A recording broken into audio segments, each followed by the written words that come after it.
આણંદના લાંબવેલ ખાતે લોકોની સુખાકારી માટે નવી પાણીની ટાંકી બનાવવા માટેનું આયોજન હાથ ધરવામાં આવ્યું છે, જેનું ખાતમુહૂર્ત આણંદના ધારાસભ્યના હસ્તે કરવામાં આવ્યું.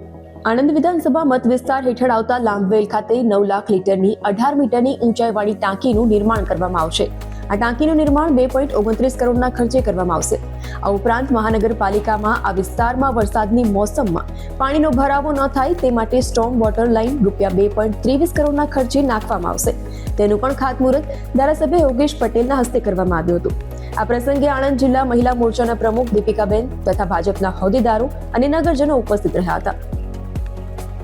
સ્વયંભૂ લાંબવેલા હનુમાનજી મંદિરના સાનિધ્યમાં ભગવાન હનુમાનજીના પ્રાગટ્ય સ્થાનમાં એવું આ પવિત્ર લાંબેલ ગામ છે, જ્યાં આગળ આજે 9 લાખ લીટરની 18 મીટર હાઇટવાળી 229 લાખના ખર્ચે અહીંના પ્રજાજનો માટે આ નવી ટાંકીનું અમે ખાતમુહૂર્ત કર્યું છે.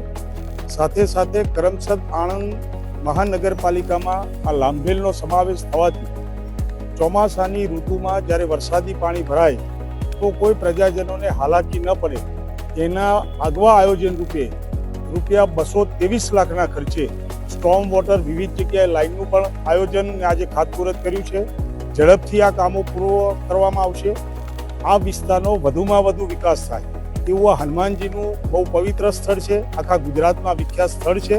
ત્યારે અમને ખૂબ આનંદ થાય છે કે આવી પવિત્ર જગ્યાએ આજે ભારતીય જનતા પાર્ટીની ગુજરાતની સરકાર આ વિકાસના કામોની પ્રાધાન્ય આપીને આજે ગતિમાન કરી રહ્યું છે. ત્યારે સૌ પ્રજાજનોને આ પ્રસંગે હું અભિનંદન આપું છું, શુભેચ્છા પાઠવું છું. આ ગામના સરપંચ, વાઇસ સરપંચ, અમારા મહિલા મોરચાના પ્રમુખ દીપિકાબેન અને સર્વ નગરજનો આજે આ પ્રસંગે હાજર રહ્યા છે, ત્યારે તેઓને પણ આજે શુભકામનાઓ પાઠવું છું.